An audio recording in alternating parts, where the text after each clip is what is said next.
Well, hi there lovely people, and welcome back to my channel. Now today I'm going to continue my commentary on the September 2015 audio recording of a 2-hour long discussion between the two. The previous video in this series, if you can call it a series, I guess you could, was not of the best quality. I've basically changed everything. I've got a different camera, I've got a different recording thing. What's it called? Got different recording software. I've got different editing software, so I can actually edit. And it's just all around, it's hopefully gonna be a better video. But first of all, since it's been a while since the previous video, I wanted to do a short recap. And for that recap, I'm gonna try something new, because up to this point, so far I've recorded all my videos more or less just front to back. But for this recap, I'm gonna have to record a number of separate videos and mix and match them and have pieces of the recording and the piece of my reaction later, and hopefully it's all gonna work out. And after that I am going to continue with the commentary where I left off last time, and I'll be responding to the relationship dynamics that I see between them, my opinions on who I think is clearly the more abusive one in this conversation and why, and what it says about their larger dynamic, because obviously one recording is just one recording, but most of the time people don't stray too far off from their regular recording, and I feel a little bit more comfortable having opinions on this recording because I've heard a lot of other recordings as well. So I know that this one is not an outlier. I know that this one is not completely out of the ordinary for them, and that it's actually, unfortunately, not that rare that it goes like this. So during this video, you might at some points see me crocheting. I'm trying to make a shawl of some sorts. It's actually the same. Oh, it's the same pattern as the brown one over here, only different color, of course. I realized that I kind of needed the crocheting during this recording because listening to it is not easy.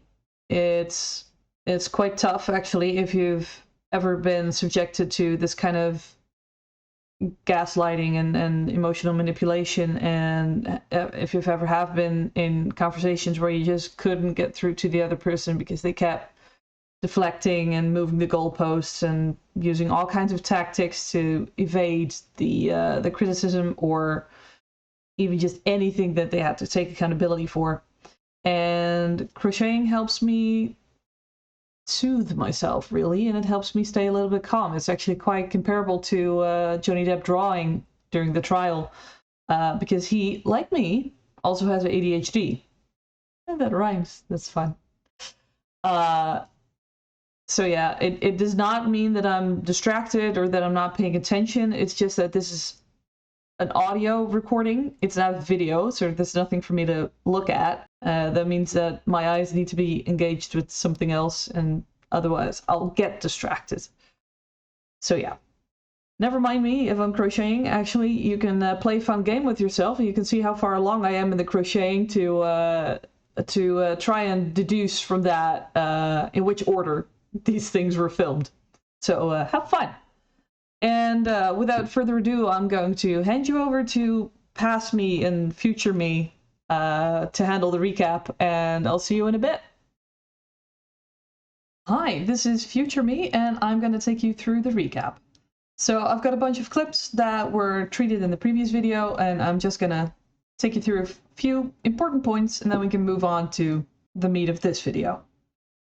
So, fair warning, these bits are only excerpts, and taken out of context, they can obviously warp how it comes across. This is cobbled together from several different bits of the conversation, and they're not necessarily in order. I think they are, but I'm not entirely sure. So feel free to pause the video and look at the surrounding context to make sure that you agree with my interpretation of things. I've taken the context into account when interpreting this, so I'm not just interpreting them as isolated clips, but feel free to verify that. So the first thing I want you to pay attention to is gaslighting, and she does that a fair bit, even though some people might not find it all too obvious. It takes a little bit of a trained eye, unfortunately, because it's not fun to go through, I can tell you. So what we'll notice is that she keeps telling Johnny that he's the problem. She keeps using words like always and never. Like she says at one point, you never self-calm, you never self-soothe, you always split, and she repeats that over and over as if to burn the idea into his mind. She talks down to him a little bit. She's a little bit belittling and demeaning about who he is and calls him a coward and such. And another thing that happens often in gaslighting is that they seem to be having a different conversation than what you were having. So they can accuse you, for example, of fighting about something you're not fighting about. And there's one moment where she says, don't argue with me about it. And he says, I'm not arguing with you. And he wasn't. To keep this short, I'm going to move on to the second point, which is that she's clearly not afraid of angering him whatsoever. And obviously, there are a lot of DV and SA victims that don't portray fear as obviously as others. But the way she talks to him really doesn't sound like she's trying to prevent him from becoming violent, because I would have lost my patience a long time ago. So the way she talks to him, like saying like, it's chronic and you always do this. And at one point she says, well, if you weren't this amazing person, it would be so easy to walk away from this bratty thing that you do. And she doesn't sound careful about it at all. The next point is the serious fear of abandonment and the neediness that she portrays at times. And obviously people have needs, people have desires, and that's totally fine. But she seems to demand it a little bit. And finally, the fourth point is a big one, actually, is refusing the accountability and deflecting the blame. And it happens a lot that when he lodges a legitimate point, suddenly she doesn't want to fight about a fight or doesn't want to fight about semantics, even though literally within a minute she's fighting about semantics. So what struck me most was when he was just trying to get a word in edgewise and she just kept stomping on his sentences and not letting him speak, and eventually she was just yelling at him. You'll hear that too. So there's a lot of it, and interestingly, there's not a word about drugs, even though on the stand she testified that she didn't want him splitting because she knew that that was the start of a new cycle and that meant he was using again. But in this entire recording so far, not a word about drugs. She doesn't seem to care about him splitting because he was go do drugs. She doesn't want him to split because of abandonment issues, I guess. So I'm gonna hand you over to Pass Me now to listen to the clips, and afterwards I'll come back for a short summary of what we just heard, and then we'll continue on. I wanted to say have fun, but this is not fun, so good luck. I'm not gonna be in a physical fucking altercation with you. Then don't. You fucking hit me last night. You fucking... What about all the other times you split? Come on, you cannot act like that. It's about that. It's well, not. Well, on a plane, I can't split. No, and you hit back. So don't act like you don't fucking participate. I pushed you. I'm not going to get into the details of that fight.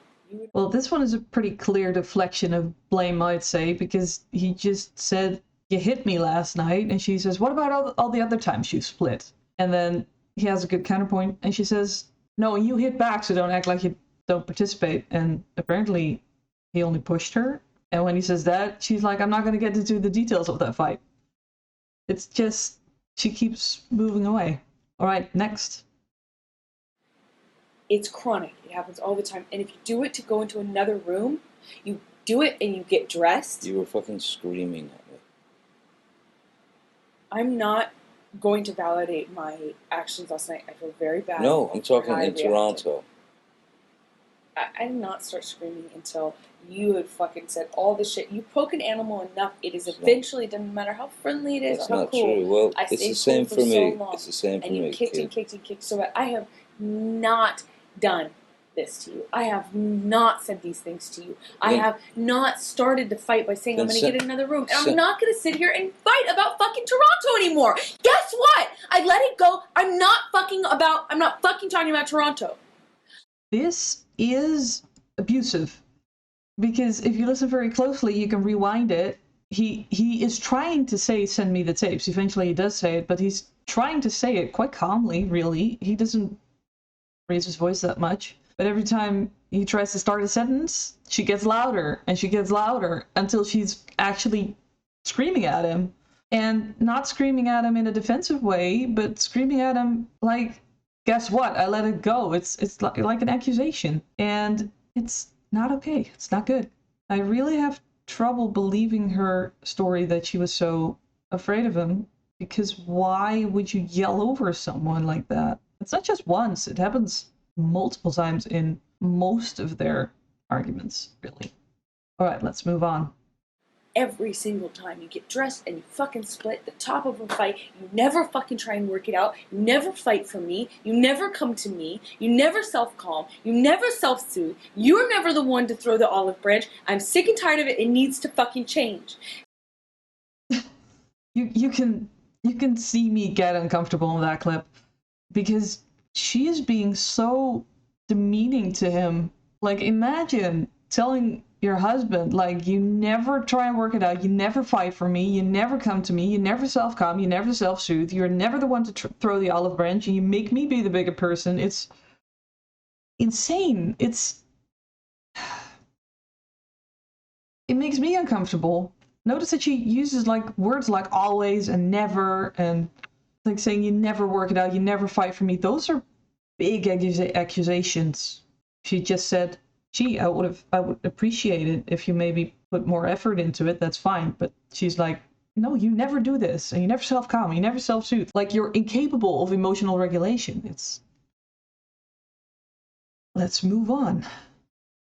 I have no fucking consistency, no safety, no security. The relationship is something you don't fight for, you don't stand up for, you always run from when it's tough.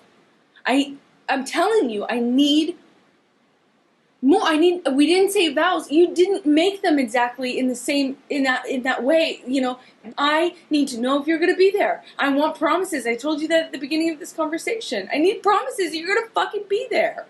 And again, here she goes with the no consistency, no safety, no security. You don't fight for it. You don't stand up for it. You always run when it's tough. I can't even begin to imagine talking like that to the man who supposedly did all those things to you. Like, with all due respect, I have trouble. But every time you don't like what I say and you fucking run away, we'll never work out anything. You can't run away every fight. You can't. It's easy. It's not brave. It's not strong. You're running away, and then you make me be the bigger person every single time and come to you and knock on the door and come to this house and say, hey, we're married. It's supposed to be sacred. Calm down. I made you. Yes, by default. If you're never the one to do it, one of us is, and I'm the one to do it every time. It means I'm the bigger person every time. It means I have to be the strong one. It means every time I have to fight for our relationship, and you get to be lazy. You get to be cowardly. I don't know.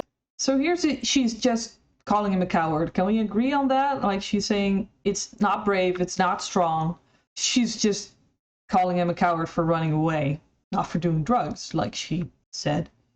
And when he quite calmly calls her out on saying, you make me be the bigger person, she doesn't reflect on, hey, is that a good thing to say? She's like, yes, by default, if you're never the one to do it, one of us is. And I'm the one to do it every time. It means I'm the bigger person every time. Like, she keeps doubling down on it. So it's not just an accident that it just slipped out. This is something she believes.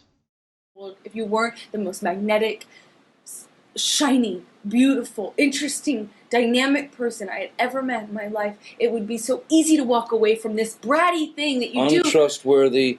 You liked the foundation. At the beginning you said, I really like having that. It feels safe. So don't argue with me when I say it now.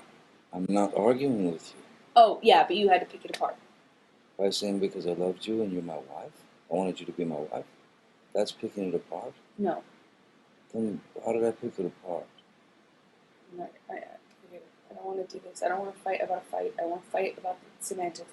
How come when I come up with a point, you can't answer it? You don't want, or suddenly you don't want to answer it? What am I not answering? Because I don't want to fight about this new thing? No, I don't want to. I said you wanted the safety and security, and you stopped me, you interrupted me, and then you said, what? Because because I wanted to have you as my... I didn't interrupt you. You asked me, right? You said, right? I meant you interjected. I meant you said. You said. How about that? See, now, is this better? I answered you. I addressed what you're saying. Now, can we please not fight about that? And I said, because I love you. I said loved.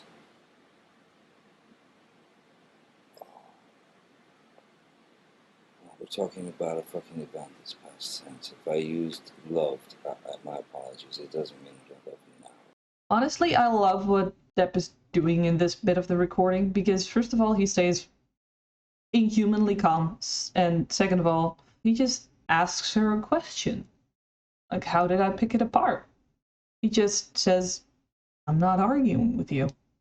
And she could have realized, oh yeah, that's right, you're not arguing with me about this. No, she's like, oh yeah, but you had to pick it apart. Like, she has to be in conflict. She cannot let it go.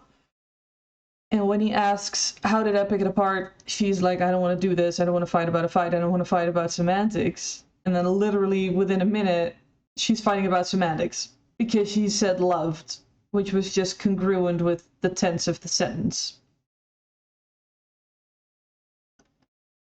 I have to say, it becomes exceedingly hard to stay neutral after having listened to these recordings so many times. So yeah, that's our recap for today, and now I'll hand you back over to a different past me, which was future me for the other past me, and we'll continue on with today's segment.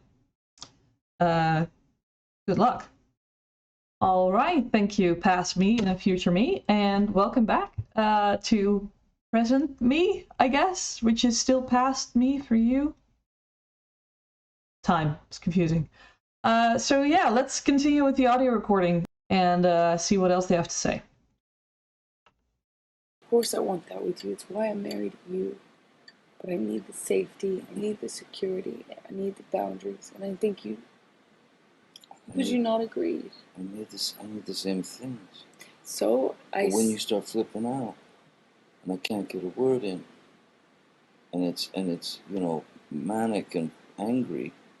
What the fuck, Amber? I get angry. I'm human. This is the kind of situation where one gets angry. Okay, but you can't provoke anger in me then. I can't control that. If I'm angry. Just like in most of the trial, I still get a sense that it's really hard for her to take accountability, and obviously it is human to get angry, but that doesn't mean we have to be a slave to it. As I usually say when I'm talking about emotional self-regulation, is that you need to accept that you have emotions and that's fine, but that and that you don't necessarily have control over whether those emotions pop up in you, but that you do have control over what you do with those emotions.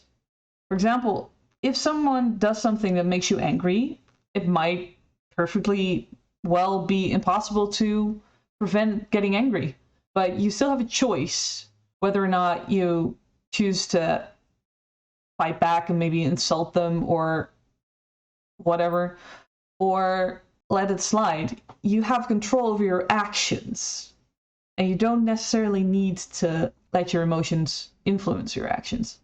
So her saying, I can't control that, I prefer seeing a little bit more accountability, or at least some self-reflection, because it comes across to me now as if that's just the end of the argument for her, that she just says, I can control that, and that's it. Well, even if someone has difficulty controlling that, which happens, also human, at least show some acknowledgement and take some accountability and say, I have trouble controlling that. I'm sorry, I'm doing what I can. there are just limits to what I can do right now, but I'm putting in my best effort. She's not really doing that. That kind of bothers me a little bit. Try. Let's both try. If there's anger, if there's something fucking really fucking poking us in the ass, let's try.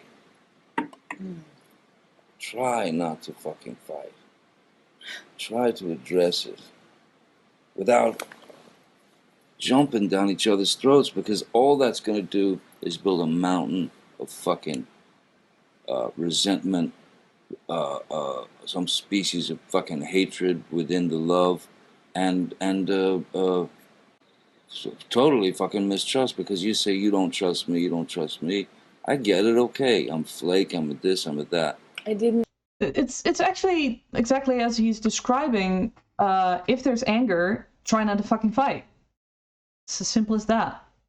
And you might not always be successful, but he is hitting the nail on the head by saying try not to instead of don't fight. He's at least acknowledging that one needs to try without presuming that you'll always succeed at it. So it's good. I like it. All Sorry, right. as a person, I was speaking specifically about this. I don't trust the marriage. I don't trust. She does kind of feel like she's deflecting because she clearly sends the message that she doesn't trust him because he splits and because, well, whatever. And then as soon as he says, you say you don't trust me, and then it's like, I didn't say as a person. Well, huh? Then she says, I'm speaking about I don't trust the marriage. I don't think that's what she was saying.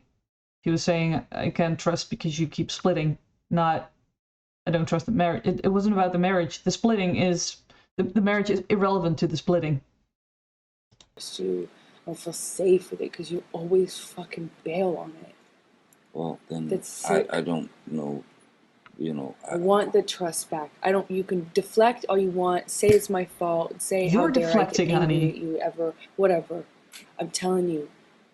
I'm telling No. He's not saying how dare you get angry. He's saying if you get angry, don't fight. Don't get in a physical fight. Try not to fucking. That's all he's. Yeah. It's so hard to listen to this and not get worked up. As much as you don't like that shit in your marriage, I don't like the guff that you put on me in our marriage, and if it causes distrust in me, it causes distrust in me. Yeah. I don't know. I don't know. I don't know what. And the sometimes thing I is. don't. I don't want to fucking be there and go through the shit. I don't, man. I don't. No. I don't want to, because I don't want to fucking fight. But it doesn't have to be one. It's not like I'm saying, hey, choose fight. You just said I get mad, I'm going to scream. No, I didn't say that's always the case. I said, Well, it's a non sequitur because he didn't say that you said it's always the case. She said it happens. Yeah, that's exactly what he's addressing. And he's saying, if you get angry, choose not to get in a fight. This is just two people who are completely there's an expression in Dutch that I'm trying to translate right now. But it's basically you're talking past each other instead of it connecting, you're just crossing each other, and it doesn't work. yeah, I'm mad. It happens. It happens. Yes, I know. It happens often. The things that are wrong are repeating themselves, and they happen often. If you think I'm some fucking tyrant or bully, then don't fucking be with me. But don't sit here and insult me like I'm the fuck up because I have the But you're the audacity to one get saying mad. that I'm the tyrant and the bully and at the same time the guy that runs away and You run away every single fight. Now, I think this is especially pertinent in relation to the trial because she did really emphasize that on multiple occasions, she did really emphasize that she had a problem with the splitting, specifically because it was a sign for her that he was using again, and she wanted him to. So she wanted to prevent that cycle from happening again, because then he would abuse her again or something. She kept emphasizing that was her issue with the splitting. There's nothing about that in this discussion whatsoever. All I'm hearing is that she doesn't like him walking away when they have a fight.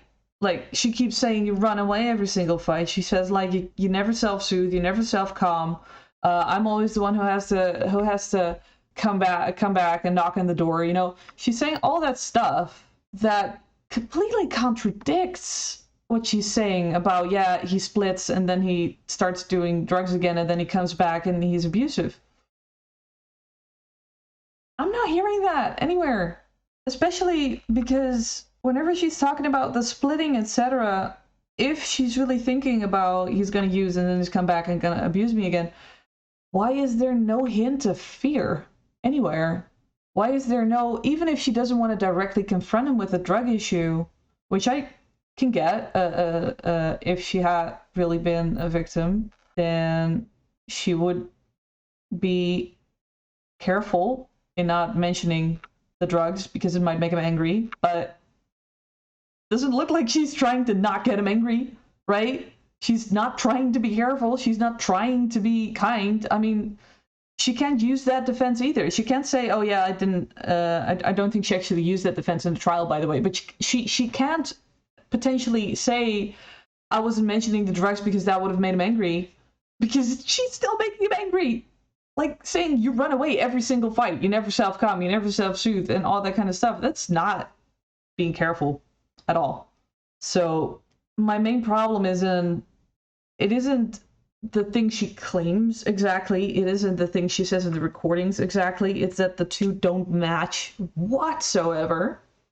And also that none of the recordings actually support the idea of her being the victim. Only with some serious cherry picking and mental gymnastics, if you consider all of it, by the way. If you cherry pick one of them, then you could argue that in that one recording, she could potentially come across as the victim, but there's not just one recording. So yeah, I keep saying that if she did not have as much evidence, her case would have been so much stronger, for real.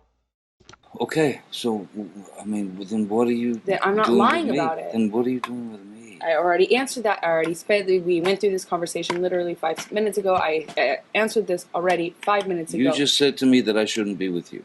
No, I said if That's you. what I feel. No, I said if I'm some, harping bully, which is what you make me sound like. Like I'm like constantly on you, making you feel bad. That's because that's what I do.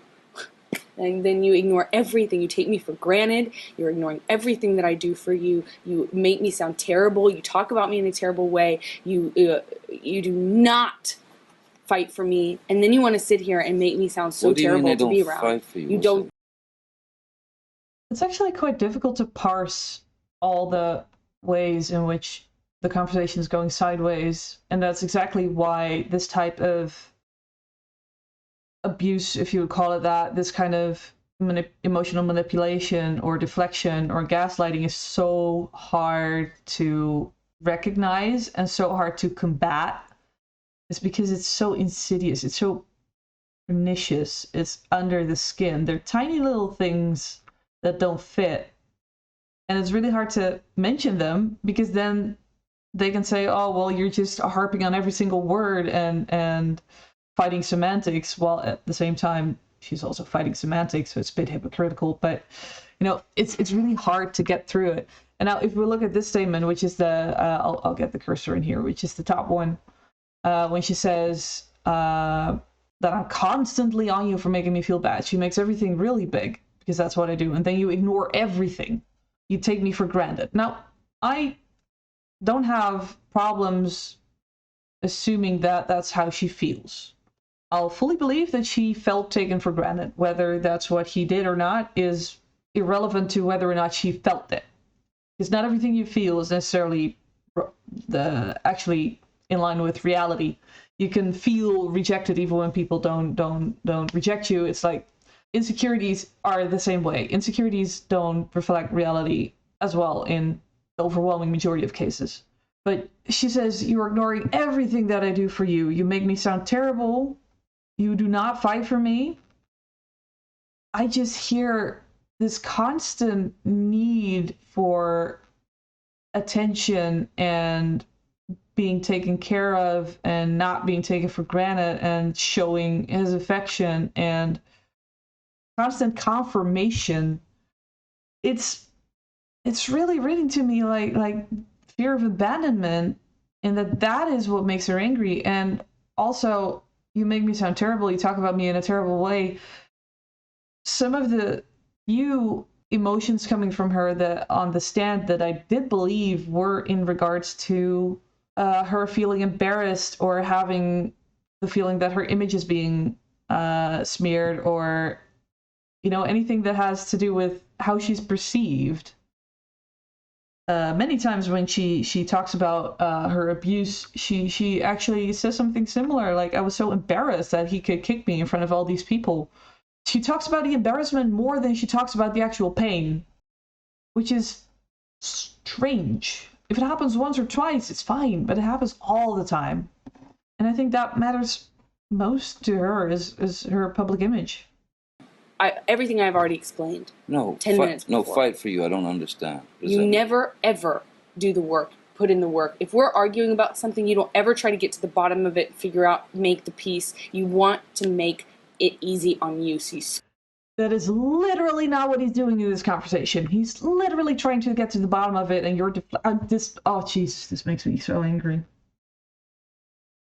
She's again saying, you don't ever try to get to the bottom of it. You never ever do the work. He is asking questions. He is asking for clarification. He is trying to get to the bottom of things, and you just keep moving the goalposts. It's the fact that she's projecting what she's actually doing on him. It just fits in really well with more things we found out during the trial that she accused him of that actually turned out she did. And again, listen to this bit while keeping in mind that she said on the stand that these conversations about splitting were because he was going to go away and use drugs and come back and be abusive. And that she was apparently supposedly afraid of him. And then this is how she talks to him.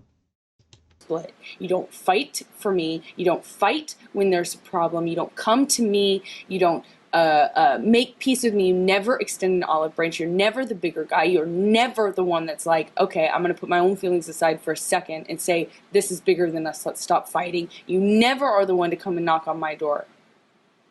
You take me for granted. It's not true. No. Not true. I'm not the one who fucking throws fucking pots and those are different. whatever That's the different. fucking else at me. That's different. That's one does not negate the other. There's no accountability. She's deflecting. She's moving the goalposts. It's like, you don't fight for me, and you run away and you try to make it easy on yourself. And then he's like, yeah, but you're fucking throwing pots and pans at me. And she's, oh no, that's different. I'm not talking about that. It's irrelevant. It's a non sequitur. No, honey. No. It's very relevant. It's very, very, very relevant. It's irrelevant. It's a complete non sequitur. Just because I've thrown pots and pans does not mean that you come and knock on the door. She doesn't deny it, by the way. Just because there are vases. Actually, she acknowledges that she does that. Does not mean that you come and knock on the door. Really, I should just let you throw. I'm not saying that. You're saying that. You're putting words in my mouth and then making non sequiturs. I'm giving you a situation. Well, she is technically saying that, because he says, well, of course I'm going to walk away when you're throwing pots and pans. And then she says, yeah, but you still don't come and knock on the door. And yeah, you can infer from that, like, what? I'm not supposed to walk away when you throw pots and pans at me? No, you're trying to justify how you don't or do come to the door based on whether I throw pots and pans. It's irrelevant. I am just.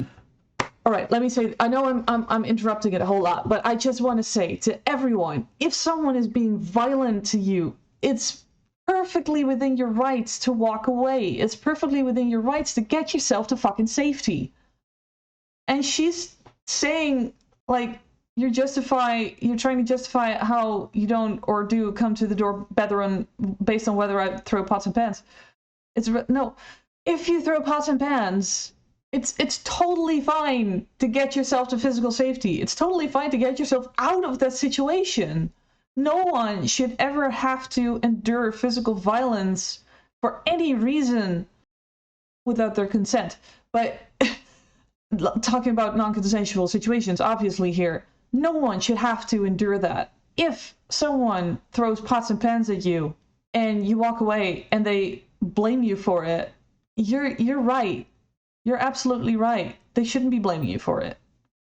No one should ever be allowed to blame you for getting yourself to physical safety when someone is being violent towards you. That's fine. You're allowed to take care of your own physical safety, and no one is gonna ever be allowed to influence that in any way. So, yeah, this conversation makes me, this conversation ticks me off. Just a little bit.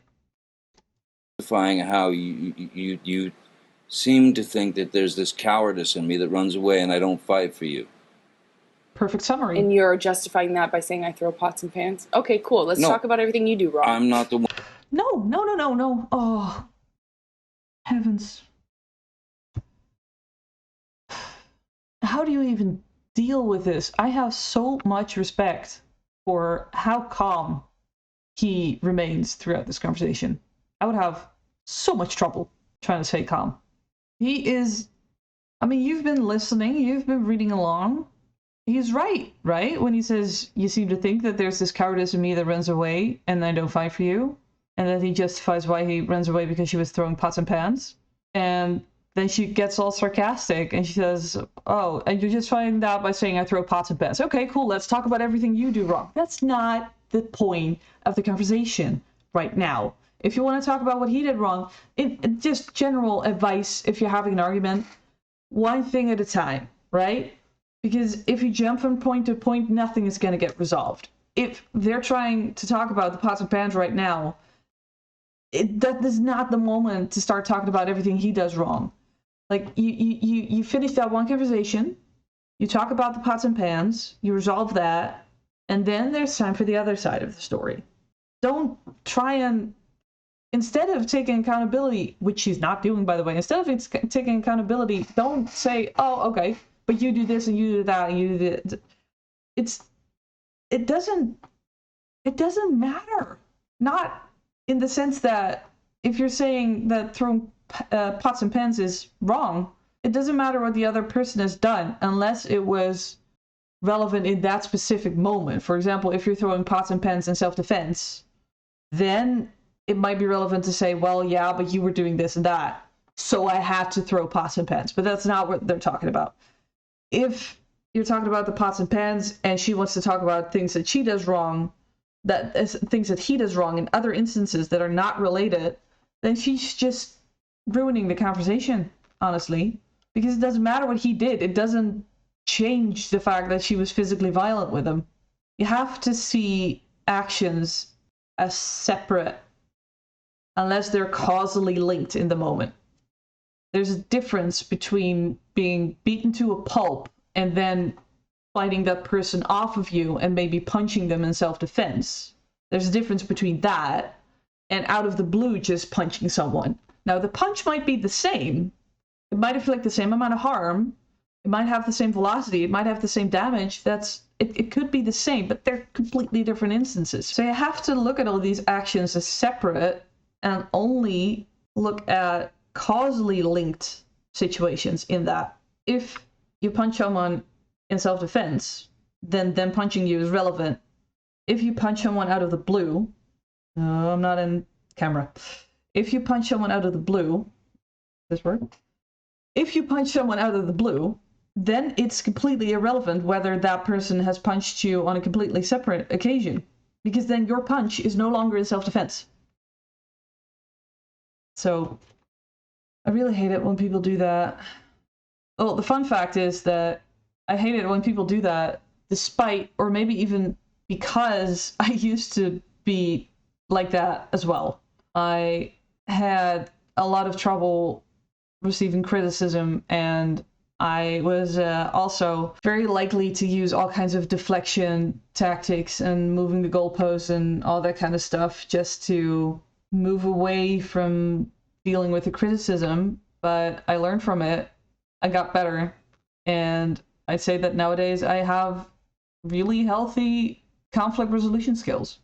And maybe it's precisely because I used to be like that. Not to this level, by the way, not at all.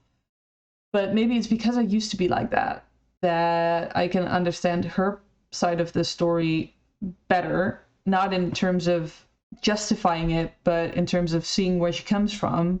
And because I've worked at it and came to see why it was wrong and came to see why it was hella annoying, that also gives me a little more insight in how that dynamic works. Yeah, just so you know, I am not perfect.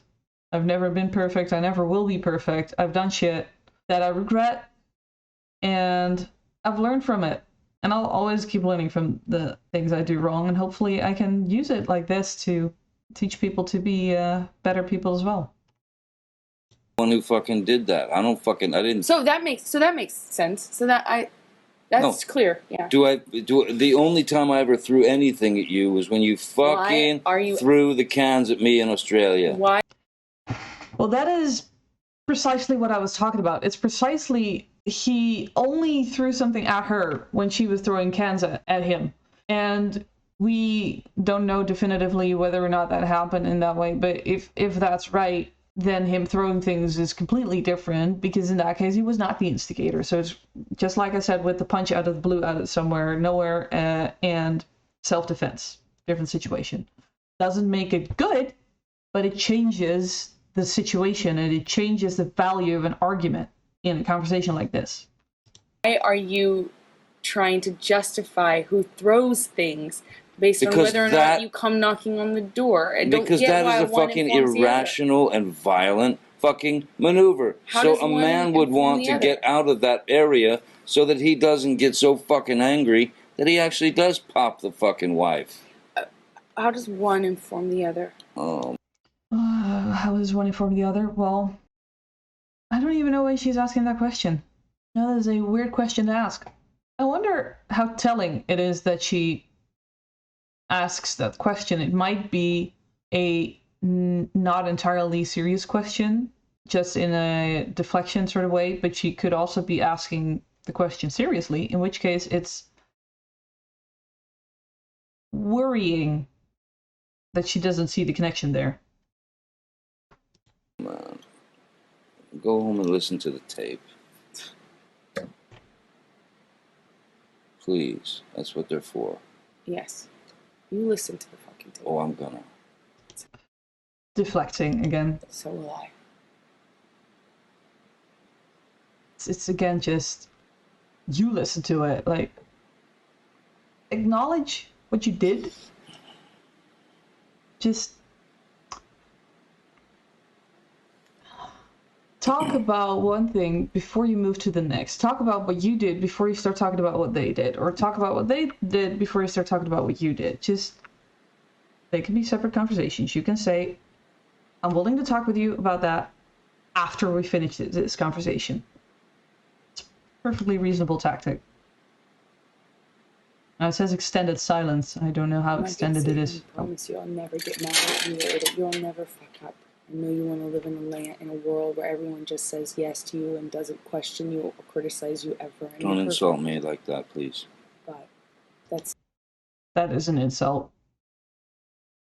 Not once in this entire conversation has he come across to me like he wants everyone to just say yes. He just wants her to answer the fucking question, to take responsibility for what she does, to be accountable. And even if I had never heard of either of these people before, even if I haven't watched the trial, even if I had no knowledge before I came into this recording, I would still have largely the same opinion, only less specific. it's not the case. It's not why you're with me. I am honest with you. I'm sorry. You don't want to be held accountable. Stop with the projection! For fuck's sake! Come on! Well, you know, being honest, if you only interpret it as not telling lies, first of all, we know that she lies, so... But even if she doesn't lie, that doesn't mean she's not being disingenuous, because if you're moving the goalposts, if you're deflecting things, if you're not taking accountability by shifting the conversation, all that kind of stuff, you're still not lying. But you're also not being entirely fair. Get it. I'm not sure you're so honest with me. Well, that's your... Watching you live in front of Travis last night was really a That's your problem, and that's your whole thing that you've created. Again, deflecting. Also, we've heard Travis testify, and it doesn't sound like she was telling the truth. That's my problem, but my problem is that you don't trust me. No, I don't trust you. What the fuck is going on in there, man? I don't trust you. That's a good question. You don't trust me in our marriage. Well, what is everything we're talking about? Our marriage. Tell me if you want to stop talking. You're saying you don't trust me personally, or you don't trust me in the marriage? What I don't understand, what's so different. Tell me the difference, please. I think I have in the last few hours now. No, I think you could probably explain it to me a little better. I'm slow. You want to keep being an asshole? No, he just wants you to answer the question, which you still haven't answered. And I think that what he's doing is more or less what I would also do, though he's able to be a lot calmer than I am. And just keep getting back to the question. If they keep deflecting, you keep getting back to it. And don't goad them, don't push them or harass them or anything, but it's a perfectly reasonable question. He said, "You don't trust me." She said, "No, I don't trust the marriage." And now she's saying, "I don't trust you." So it's fair of him to ask for the clarification and to ask, well, what is it exactly that you mean? Because you're contradicting yourself. He is basically asking a cross-examination question, which is fun.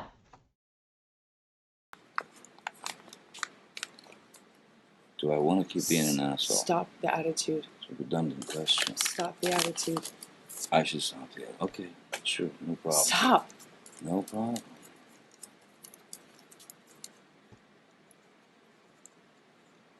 Well, yeah. I don't see how he's being an asshole, because he's asking reasonable questions, and he gets a little irritated at times, but we're human. So I'm Can't not expect him to be perfect in it. Go over every fight we've had. I'm not gonna refight this fight. You have something you're holding on to about Travis. Fucking go fuck. You know, go do it. Go run away together. I don't know what you're fucking holding on to, but you have created that. I have no part of that. I don't know what you're fucking latched onto in your brain, what stray hairs have fucking commingled and tangled in your brain to make you think you've really figured some sort of thing out. But this is not unusual for you. It's like almost every fight I can pretty much guarantee you will find something that you can like This is actually really problematic. This here, this is abuse, okay? If it's only that one paragraph, then fine, you know, it happens, but it's symptomatic. It happens a lot. It's gaslighting because she's saying, no, you're wrong, you made this up, I never lied to Travis, this is just your fantasy. She's being demeaning. She's really being demeaning to him.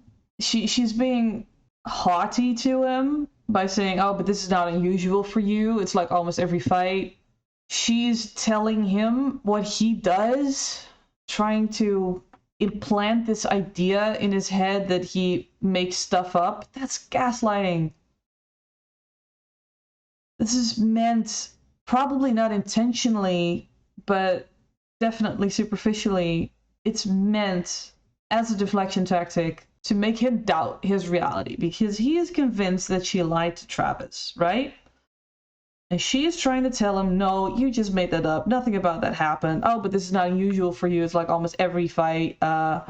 you've created this, and oh, you're just holding on to that thing about Travis. Remember that she did the same. She said the same thing about, what was it, about the, oh right, about the poop in the bed. I really didn't expect that I was going to be talking about that, because I don't think it's that important in the grand scheme of things. But she said in the trial as well, like, that he just kept bringing that up. She keeps weaving this narrative of him bringing stuff up all the time. But I've had that used against me as well. And the thing is, we're not trying to bring up old fights every time. It's because the conversation was never resolved. So you're within your rights to bring it up again. I don't feel like anything is getting resolved. So if you want to bring it up again, then yeah, sure, go ahead. You're allowed to try and get an answer, and you deserve an answer. It hits a little bit close to home, because I've had similar stuff where I've been told, like, oh, you keep bringing this up, and it worked on me. I actually, for a really long time, did believe that I was the problem, that I was the one in the wrong, and that I was actually annoying or aggravating by bringing it up all the time. And it took a lot of time and a lot of energy and a lot of years and a lot of distance to finally realize that I was not the problem. I had a legitimate issue. Multiple times I had legitimate issues that I was trying to resolve, because that's what you do in a relationship. You resolve it, you know? And not just relationships. I mean, I don't mean just romantic relationships. I mean any kind of relationship that you have, like, between two people. If you have a conflict, you resolve it. If you have an issue, you talk about it. And if the other person deflects and runs away from it and uses fallacies against you to get away from it, and it's not actually resolved, then you can't state that the issue has been satisfactorily resolved. The main problem is just that he's within his right to bring it up again if she never answered the question and she never took accountability for it. If he has the feeling that it's still not resolved, he's not hung up on it. He's just trying to get things to be fair. Because you can't have the exasperation that you hear, is just because it does hit a little bit close to home. It's not okay if your partner, your friend, your family member, or whatever refuses to resolve the issues that you have with you. It's not okay if they use deflection tactics and gaslighting and all that stuff to move away from the issue that you have. You have the right to bring it up. You have the right to talk about it. And they have the responsibility of having a fair and equal conversation about it. So if they don't, it's not your fault if you bring it up again at a later time. It is not your fault. It took me a lot of years to learn that. It's not your fault. All right, I'm going to continue, but I'm also really going to need my crocheting. Let's ask Travis tonight.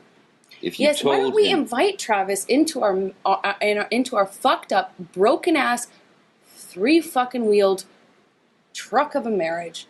Why don't we crash it straight into the wall? Because no one knows us better than fucking Travis. you're just afraid that the truth will come out. What truth? That you lied. What are you fucking talking about? I didn't fucking even have a fucking thing to lie about. What are you fucking talking about? Every fucking fight, there's a new thing that you've convinced yourself is a lie. I said to you, Amber, tell Travis what you just did. Did you just fucking, did you punch me in the fucking jaw? Did you fucking kick? Did you? Did you? And you wouldn't say fucking, I don't know what you're talking about. Lied. Never fucking, I see the never lie. fucking happened. I see the lie. You really should run with this. In fact, maybe you and Travis can, like, go and, like, you know, do a tell-all about what a, Hey, what, you know, an investigative stop with study. the attitude, right? Sorry. Stop with the attitude. Sorry. You're getting all bunched up. Sorry. Sorry.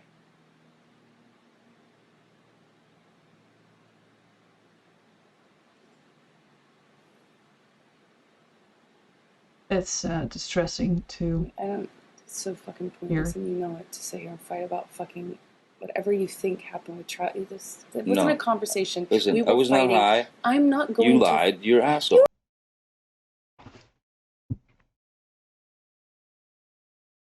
If she has nothing to hide, she can perfectly well say, go ahead, ask Travis, it's fine, he's just gonna confirm what I said.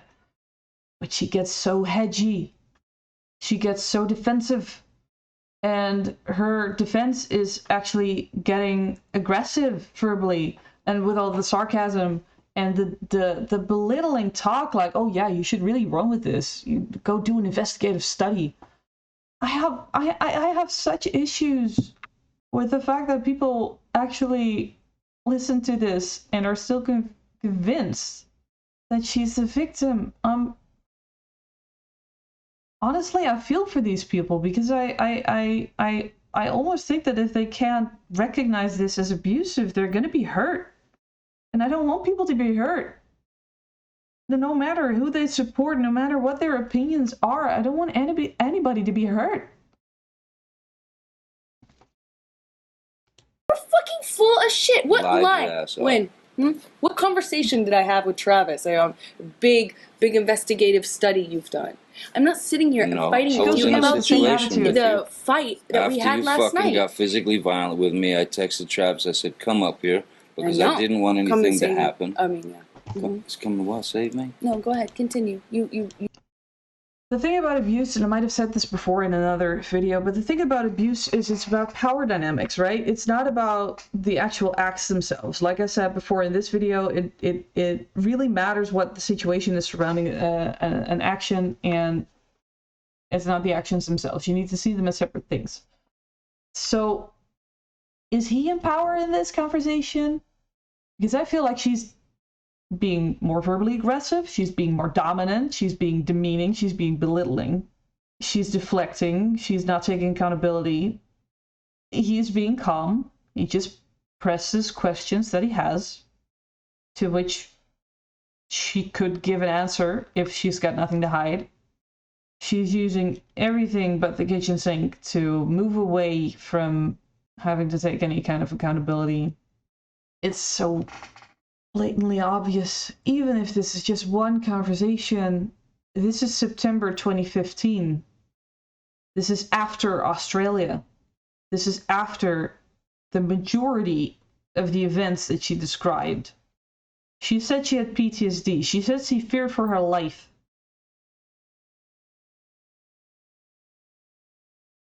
Do any of you have the feeling that she sounds afraid at any point in this conversation?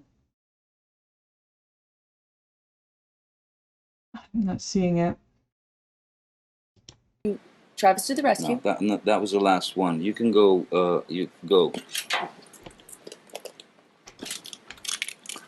That was the last insult. Oh yeah, you called me a liar, and yet I watched you lie. you called me a liar. I watched.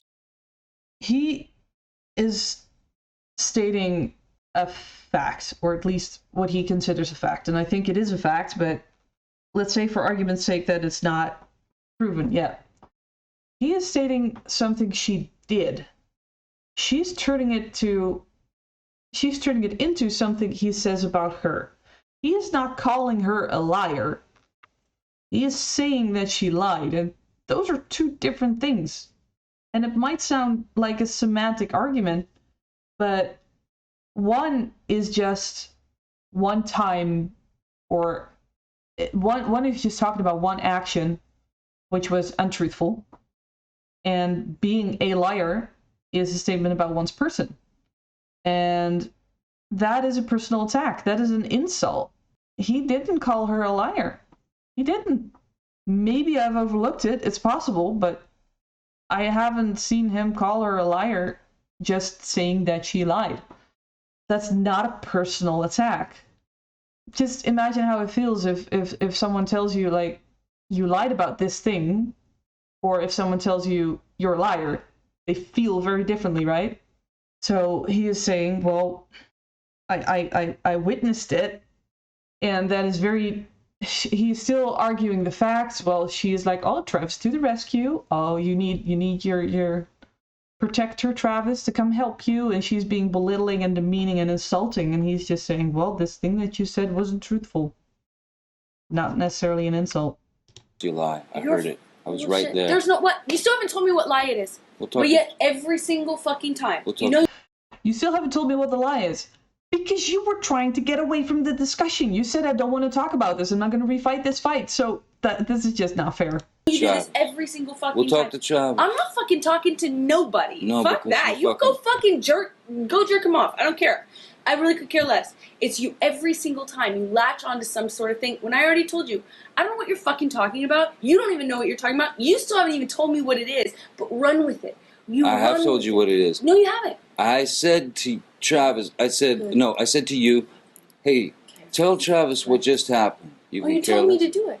You told me to. You said, go do that. I said, no, tell him what just happened. And I lied. And that you punched me in the fucking thing. And you figured in the it face. And you said, no, I didn't. What the fuck are you talking about? And I watched you lie. And then I didn't punch you, by the way. I'm sorry that I didn't hit you across the face in a proper slap, but I was hitting you. It was not punching you. Babe, you're not punched. Don't tell me what it feels like to be punched. You've been a lot of fights, been around a long time. I know. Yeah, no, when you fucking have a closed fist. You get punched. You got hit. I'm sorry I hit you like this, but I did not punch you. I did not fucking deck you. I fucking was hitting you. You can't. I don't know what the motion of my actual hand was, but you're fine. I did not hurt you. I did not punch you. I was hitting you. How are your toes? What am I supposed to do? Do this? How are your toes? I'm not sitting here bitching about it, am I? You are. Oh, that's the difference between me and you. You're a fucking baby. Because you start physical fights? You're such a baby! Grow the fuck up, Because you start physical fights? I did start a physical fight. Yeah, you did, so I had to get the fuck out of there. Yes, you did. So you did the right thing, the big thing. You know what? You are admirable. Every single time. What's your excuse? When there's not a physical fight, then what's the excuse there? You're still being admirable, right? Just by running away? And you can sit here and call me names, but you get called a name, and what do? That's the last insult. You're a baby. You're a hypocrite. You don't do anything that you actually do. You expect from people what you can't give them. If they do something, a taste of it to you, you fucking lose it. But yet you dish it out.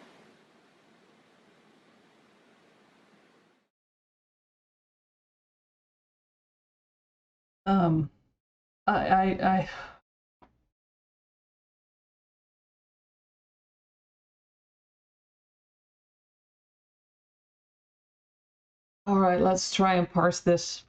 So what happened is that Johnny said that Amber lied about something. She deflects that in any way possible. She gets angry. She gets demeaning. She gets belittling. She gets insulting. You can hear her just stomp on the end of all of his sentences and trying to get the upper hand and trying to be verbally dominant, like talking over him the entire time. I mean, this is, this kind of stuff, it's... All right, so here she does admit that she hit him, and Johnny says that she told Travis that nothing happened or that she didn't hit him. She takes issue with his statement that she lied about it, so she is trying to argue that she did not lie about it. But since she admits that she hit him, that would mean that if she did not lie to Travis, that she told Travis that she hit him. Because if she told Travis that she didn't hit him, but now she's admitting that she did hit him, then she was lying. So for her to not have been lying, considering that she admits to hitting him, so she knows that she was hitting him, for her to have not been lying, she would have had to have told Travis that she did hit him. And that did not happen. So is she lying about lying? But just the tone of this, the sarcasm and the demeaning, belittling tone and the whole like, oh yeah, go jerk each other off or something. And then when he's done with it, and actually sets boundaries, and he stands up for himself, and he says, no, that was the last one. That I'm done. No more insults. She uses that against him. Let's see. She uses that against him here, and she mocked him for doing it. She says, you can sit here and call me names. He didn't call her any names. He just said that she lied about something, which is not the same as calling her a liar.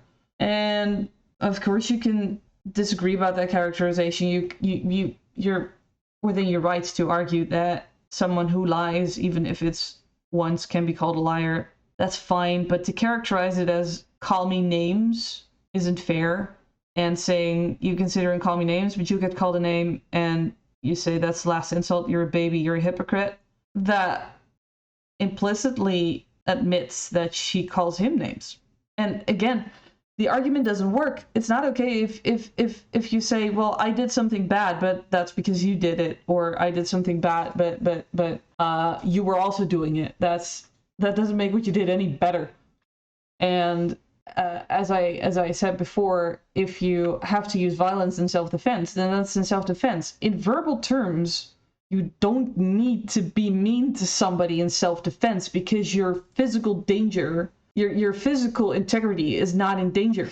So I don't think that verbal aggression, that verbal abuse is ever warranted because it's never necessary to defend yourself. And the whole grow the fuck up and you're a fucking baby and that kind of stuff.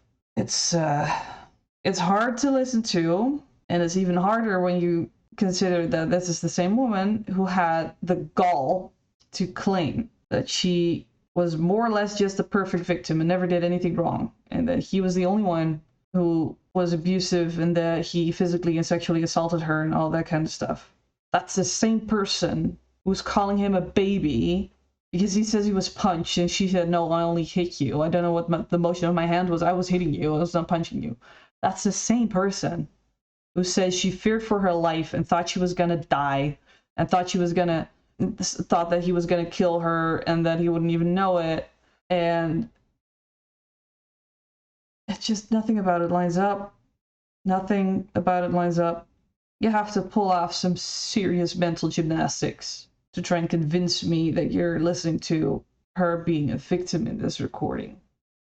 No. And as for him, is he being abusive in this recording so far? No. He gets irritated, he gets aggravated, he gets frustrated. That doesn't equate to abuse right away. And as I said, abuse is about power dynamics. They haven't shifted during this conversation, so he's not exerting his power over her. He's not dominating the conversation. He's not trying to insult her or demean her or anything so far. I mean, we still have 1.5 hours to go, but I need to go do some fun stuff. All right, I'm going to be leaving it here for today. I'm a bit flustered. I'm a bit I don't even have the words. It's tough to listen to this kind of crap when you've been through similar things, not exactly of the same intensity, but it leaves marks. And I'm just gonna go upstairs. I don't have an upstairs, by the way. This is a 1-room apartment, but I'm taking care of my neighbor's cats who lives somewhere in that direction. And her cats are really nice and fluffy and cute and soft, and they're cats. So hopefully that's gonna get me back down on earth with 2 feet again. But yeah, I hoped I would have been able to end this video on a slightly more upbeat, slightly more positive note. You might want to go watch some cat videos or pet your own cat if you have one. So I'm really gonna leave it here now, and I want to thank you for watching. I hope you're all still doing good. I hope you're still hanging in there, and I hope you continue to hang in there. Thank you for watching, and I'll see you again in the next video. See ya.